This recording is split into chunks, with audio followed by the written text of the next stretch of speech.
యోగా భారతదేశ సంపద అని పిఠాపురం నియోజకవర్గ జనసేన పార్టీ ఇన్ఛార్జ్ మర్రెడ్డి శ్రీనివాసరావు అన్నారు. పిఠాపురం పట్టణం చినమాంబ మున్సిపల్ పార్క్ ఆవరణలో పిఠాపురం మున్సిపల్ పురపాలక సంఘం ఆధ్వర్యంలో యోగాంధ్ర కార్యక్రమం జరిగింది. ఈ కార్యక్రమంలో పట్టణానికి చెందిన అన్ని శాఖల ప్రభుత్వ ఉద్యోగులు పాల్గొన్నారు. ముఖ్య అతిథిగా మర్రెడ్డి హాజరయ్యారు. ఈ సందర్భంగా ప్రభుత్వ ఉద్యోగులు, ప్రజాప్రతినిధులు, రాజకీయ నాయకులు యోగాసనాలు వేశారు. ఈ సందర్భంగా మర్రెడ్డి శ్రీనివాసరావు మీడియాతో మాట్లాడారు. ఈ కార్యక్రమంలో పిఠాపురం మున్సిపల్ కమిషనర్ నామా కనకారావు, వనుము సత్యప్రియ, వనుము సాయి సిగ్న, వనుము వెంకట్, వనుము వీరబాబు, మొరాలశెట్టి, సునీల్ కుమార్, చెల్లుబోయిన సతీష్ తదితరులు పాల్గొన్నారు.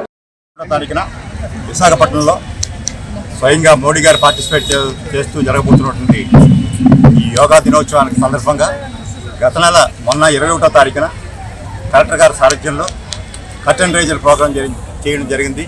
చాలా సంతోషం. యోగా భారతదేశ వారసత్వ సంపద. యోగాన్ని ప్రపంచానికి తెలియజెప్పిన దేశం భారతదేశం. అటువంటి యోగా దినోత్సవాన్ని ఓడబడలా దేశమంతటా ఇంత ఘనంగా నిర్వహిస్తున్నటువంటి నరేంద్ర మోడీ గారికి, అదేవిధంగా మన ముఖ్యమంత్రి నారా చంద్రబాబు నాయుడు గారికి, మన శాసనసభ్యులు, రాష్ట్ర ఉప ముఖ్యమంత్రి పవన్ కళ్యాణ్ గారికి ప్రత్యేక అభినందనలు. ఈ యోగా ఎవరి కోసం కాదు, మన కోసం. మన జీవితంలో మెరుగైన జీవన ప్రమాణాలను నెలకొల్పడానికి యోగా ఎంతో ఉపయోగపడుతుంది. అది నేను చెబుతున్నది నా అనుభవంతో చెప్తున్నాను. దశాబ్ద కాలంగా నేను ఏదో రకమైనటువంటి ఈ క్రియ చేస్తూనే ఉన్నాను. నా స్వీయ అనుభవంతో చెప్తున్నాను. ఇది ఎవరిని ఉద్ధరించడానికి కాదు, మనల్ని ఉద్ధరించడం కోసం. ఈ భారతదేశ వారసత్వ సంపదని నిలపాలి.